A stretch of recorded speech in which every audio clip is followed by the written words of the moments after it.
नमस्कार। आज हम बात करेंगे भारतीय न्यायपालिका की एक ऐसी शक्ति के बारे में जो बहुत ही विवादास्पद है। हाँ, बिल्कुल बन सकता है। और आज हम उसी कानून को समझने की कोशिश करेंगे जो ऐसा होने देता है, मतलब क्रिमिनल कंटेम्प्ट ऑफ कोर्ट। एक ऐसा कानून जो देखा जाए तो न्याय की रक्षा भी कर सकता है और आवाज को दबा भी सकता है। देखिए, कानून ना दो तरह के कंटेम्प्ट की बात करता है। एक है सिविल, मतलब आपने कोर्ट का कोई ऑर्डर या फैसला नहीं माना, सिंपल। और दूसरा है क्रिमिनल, और यही है वो चीज जिस पर इतनी बहस छिड़ी हुई है। इसमें कोर्ट के अधिकार को ही कमजोर करने की बात आ जाती है। तो ये जो क्रिमिनल कंटेम्प्ट है ना, इसके दिल में एक शब्द है स्कैंडलाइजिंग द कोर्ट। अब इसका मतलब क्या है? सीधा साधा मतलब है कोई भी ऐसा काम करना या कुछ ऐसा छापना जिससे कोर्ट की अथॉरिटी कम हो या किसी जज पर गलत इरादों का आरोप लगे। और मजे की बात यह है कि ये शब्द हमें अंग्रेजों के जमाने के कानून से मिला है और आज भी भारत में इसी के आधार पर फैसले होते हैं।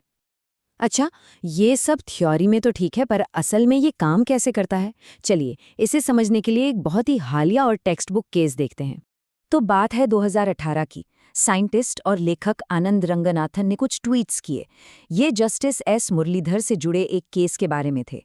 दिल्ली हाईकोर्ट ने इन ट्वीट्स पर सुओ मोटो एक्शन लिया, मतलब खुद ही इस मामले को उठा लिया। इसके बाद जो हुआ वो 6 साल तक चलता रहा।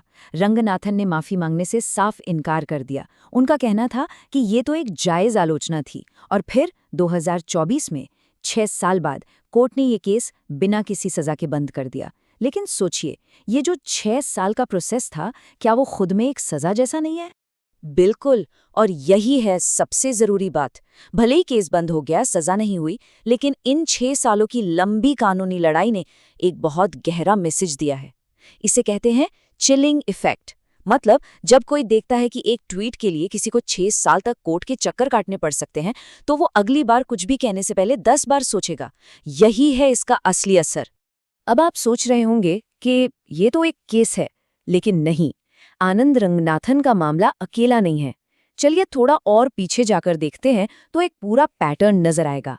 इस कानून की ज़द में कौन कौन आया है जरा देखिए। Booker Prize winner Arundhati Roy, जिन्हें 1 दिन की जेल हुई। सीनियर लॉयर प्रशांत भूषण, जिन पर सिर्फ 1 रुपये का जुर्माना लगा, वो भी 2 ट्वीट्स के लिए। मिड डे के पत्रकार, जिन्हें 4 महीने की जेल हुई। और तो और ईएमएस नंबूद्रीपाद और बाल ठाकरे जैसे बड़े बड़े नेता भी इससे नहीं बच पाए। मतलब लेखक, वकील, पत्रकार, राजनेता, कोई भी हो सकता है। और ये लिस्ट यहीं खत्म नहीं होती। इसका दायरा देखिए। वकीलों को, जैसे विजय कुरले, उन्हें चिट्ठियां लिखने पर जेल हो गई।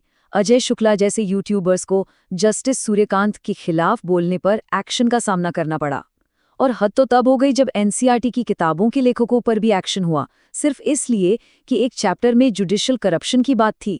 और हाँ, एक सिटिंग जज जस्टिस सीएस कर्णन को भी 6 महीने की जेल हुई। तो मतलब दायरा बहुत ही ज्यादा बड़ा है। तो ये सब देखकर एक सीधा सा सवाल मन में आता है, ये कानून असल में है क्या? न्याय को बचाने वाली ढाल या फिर आवाज दबाने वाला एक हथियार? और इस सवाल को और बड़ा बना देता है ये आंकड़ा। लगभग 1,45,000 इतने कंटेम्प्ट की केस हमारे हाई कोर्ट्स और सुप्रीम कोर्ट्स में पेंडिंग है। मतलब ये कोई छोटी मोटी बात नहीं है। इस पावर का इस्तेमाल बहुत ज्यादा हो रहा है। तो बहस के 2 पहलू हैं। जो लोग इस कानून के पक्ष में हैं वो कहते हैं कि देखिए, ये ज़रूरी है, इससे न्यायपालिका में लोगों का भरोसा बना रहता है, मीडिया ट्रायल नहीं होते। और हाँ, आप फैसलों की निष्पक्ष आलोचना तो कर ही सकते हैं। लेकिन जो इसके खिलाफ हैं, उनका कहना है कि स्कैंडलाइजिंग शब्द का मतलब ही साफ नहीं है। ये बोलने की आज़ादी को ख़त्म करता है। और सबसे बड़ी बात, ये उस सिद्धांत के खिलाफ है कि कोई भी अपने ही केस में जज नहीं हो सकता। एक और बड़ी बात है, 2006 में एक बदलाव किया गया था कि अगर आपकी बात सच है तो वो एक बचाव हो सकता है। लेकिन जैसा कि हमारे पूर्व अटॉर्नी जनरल सोली सोराब जी ने भी कहा था, इसे मानना या ना मानना पूरी तरह से कोर्ट पर निर्भर करता है। और यही बात प्रेस की आज़ादी के लिए एक बड़ा खतरा है। चलिए, अब जरा और बड़े पैमाने पर सोचते हैं। एक डेमोक्रेसी के लिए, एक लोकतंत्र के लिए इन सब बातों का आखिर मतलब क्या है? अगर हम दुनिया के दूसरे बड़े लोकतंत्रों को देखें तो तस्वीर काफी अलग नजर आती है। यूनाइटेड किंगडम यानी अंग्रेज, जहां से हमने ये कानून लिया, उन्होंने खुद 2013 में इसे खत्म कर दिया, कहा कि ये पुराना हो चुका है। अमेरिका में तो ऐसा कोई कानून है ही नहीं। वहां कंटेम्प्ट तभी होता है जब आप सच में न्याय में बाधा डालें। कनाडा और ऑस्ट्रेलिया में भी इसका दायरा बहुत बहुत छोटा है। तो दुनिया भर के मुकाबले भारत का कानून काफी सख्त है। और इस कानून को इस नज़रिए से भी देखना ज़रूरी है कि हमारे देश में 75 सालों में आज तक किसी भी जज पर महाअभियोग यानी इम्पीचमेंट कामयाब नहीं हो पाया है। तो ऐसे में जजों की जवाबदेही तय करने के लिए ज़्यादा रास्ते बचते नहीं हैं, और ये कंटेम्प्ट कानून जिसे कोर्ट खुद इस्तेमाल करता है, उन्हीं कुछ बचे हुए रास्तों में से एक बन जाता है। तो आलोचक यही कहते हैं कि इस कानून का इस्तेमाल असल में इंस्टीट्यूशन को स्क्रूटनी यानी जांच पड़ताल से बचाने के लिए किया जा रहा है। और मजे की बात यह है कि जिस जनता के विश्वास को बचाने का दावा किया जाता है, शायद वही विश्वास इससे कमजोर हो रहा है। क्योंकि जब आप आलोचना को दबाते हैं तो ये एक तरह की असुरक्षा का संकेत देता है, जो किसी भी आलोचना से ज्यादा भरोसे को तोड़ सकता है। तो आखिर में हम इसी बड़े सवाल पर आकर रुक जाते हैं। एक लोकतंत्र में वो लकीर कहाँ है?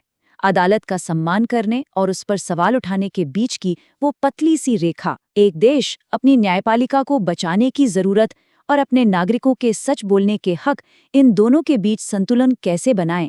ये एक ऐसा सवाल है जिसका जवाब शायद हम सब आज भी ढूंढ रहे हैं।